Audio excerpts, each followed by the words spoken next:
इंदौर में डिजिटल ठगी का एक और चौंकाने वाला मामला सामने आया। फर्जी अधिकारियों ने एक महिला को डिजिटल अरेस्ट कर 3 दिनों तक मानसिक दबाव बनाकर 1,60,00,000 रुपए की ठगी कर ली। साइबर अपराधियों ने महिला को मनी लॉन्ड्रिंग केस का डर दिखाया और उसकी मेहनत की कमाई लूट ली। पीड़ित महिला ने साइबर क्राइम थाने में शिकायत दर्ज कराई है। डिजिटल ठगी के मामले में इंदौर एक बार फिर सुर्खियों में है। ताजा मामला वंदना गुप्ता का है, जो पेशे से एक निवेशक है। वंदना ने अपनी मेहनत की कमाई से 1,60,00,000 रुपए की एफडी करवाई थी, जिसे साइबर अपराधियों ने फर्जी अधिकारी बनकर ठग लिया। वंदना गुप्ता को एक दिन एक फोन कॉल आया। कॉल करने वालों ने खुद को मनी लॉन्ड्रिंग केस के अधिकारी बताया और कहा कि उनका नाम एक बड़े मनी लॉन्ड्रिंग केस में सामने आया है। अधिकारियों ने वंदना को डराया कि अगर वह सहयोग नहीं करेंगी तो उन्हें कानूनी कार्रवाई का सामना करना पड़ेगा।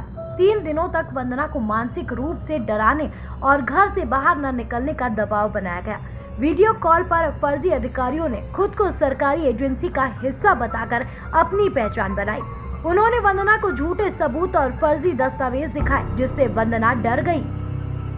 अपराधियों ने वंदना से उनके बैंक खातों और एफडी की जानकारी ले ली। उन्होंने उन्हें बैंक जाकर एफडी तोड़वाने और पैसा उनके बताए गए खाते में ट्रांसफर करने के लिए मजबूर किया। डर और मानसिक दबाव के कारण वंदना ने 1,60,00,000 रुपए की अपनी एफडी तोड़वाकर ठगों के खाते में ट्रांसफर कर दी। घटना के बाद वंदना ने इंदौर के साइबर क्राइम थाने में शिकायत दर्ज कराई। पुलिस ने मामला दर्ज कर जांच शुरू कर दी। इंदौर में डिजिटल ठगी के मामले बढ़ते जा रहे हैं।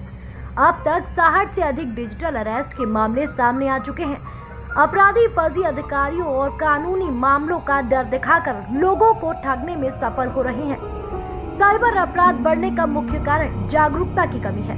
समय समय पर पुलिस और साइबर क्राइम विभाग ऑनलाइन सुरक्षा के उपाय बताते हैं, लेकिन इसके बावजूद लोग इन जालसाजों के शिकार हो जाते हैं। ऐसे मामलों में हमें इन बदमाशों से सतर्क रहने की जरूरत है, क्योंकि यह बदमाश लालच देकर या डरा धमका कर डिजिटल रूप से अरेस्ट कर लेते हैं और मेहनत की कमाई डकार जाते हैं।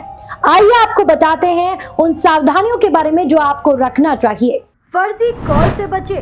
किसी भी अज्ञात व्यक्ति द्वारा सरकारी अधिकारी होने का दावा करने पर तुरंत सतर्क हो जाए। बैंकिंग जानकारी साझा न करें।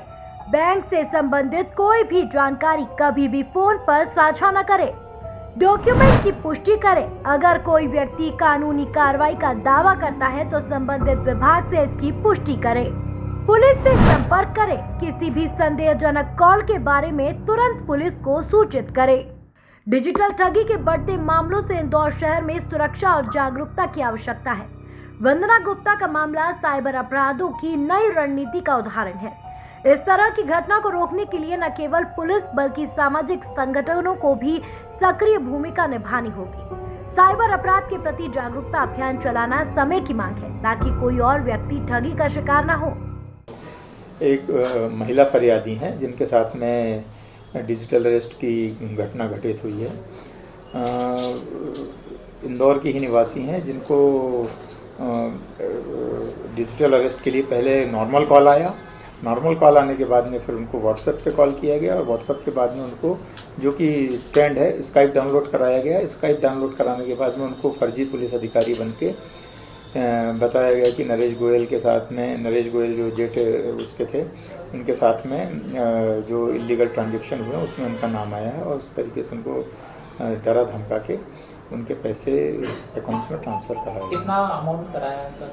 अभी तक जो शुरुआती जांच है उसमें लगभग 1,60,00,000 रुपए की राशि सामने आई। सर कितने दिन इनको डिजिटल अरेस्ट किया? ये शुरुआत हुई थी 9 तारीख से और इनको कंटिन्यू जब तक उनका पूरा पैसा खत्म नहीं होगा तब तक डिजिटल अरेस्ट में। लगभग परिवार के पास नहीं गई थी सूचना के लिए? वो कंटिन्यू लोगों के कांटेक्ट में थी, पर वो किसी को बता नहीं पाई। पहले जो नॉर्मल कॉल आए थे उन पे क्या बोला गया? उनको नॉर्मल कॉल आए थे तो वो जो इनका एक ट्रेंड है कि शुरुआत में यही बताते हैं कि या तो इनलीगल ट्रांजैक्शन हुआ है किसी अकाउंट्स में, या फिर कोई ड्रग्स पकड़ा गया है, फेडेक्स के पार्सल में कुछ इलीगल डॉक्यूमेंट्स मिले हैं। तो डिजिटल अरेस्ट का एक ट्रेंड बना के रखा कि ये 3-4 चीज़ों में होता है। उसमें से इनको बताया गया था कि इलीगल ट्रांजैक्शन हुआ है। महिला क्या मनी लॉन्ड्रिंग की बात सामने आ रही है? नहीं, मनी लॉन्ड्रिंग वगैरह कुछ भी नहीं है इसमें, पर वो चूँकि सीधे साधे लोगों को इस तरीके से बरगला देते हैं, अपनी बातों के झांसे में ले लेते हैं, उसी तरीके से घटना घटी। महिला के जागरूक भी थी सर, आज की जो एडवाइजरी जारी हुई है? एडवाइजरी जारी होती है, उससे जागरूक नहीं थी वो। एक्चुअली घरेलू महिला हैं तो ज़्यादा बोले न्यूज़पेपर नहीं पढ़ती हैं, व्हाट्सएप पे मैं नहीं हूँ, तो इस कारण उनको जानकारी नहीं थी। सर एफडी कितने की क्या तोड़वाई थी इन्होंने? इनने लगभग 1 करोड़ की एफडी तोड़वाई है, फिर बाकी चीज़ें भी जो हैं लिक्विडेट कर ली।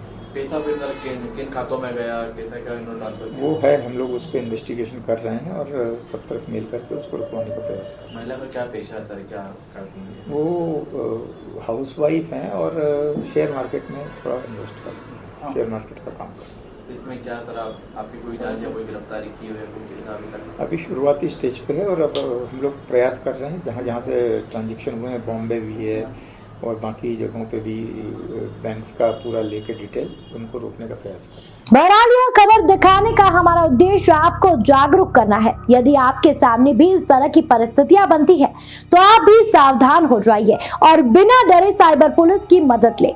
लगातार ऐसी ही रोचक खबरों के लिए बने रहिए रेड इंडिया 24 के साथ।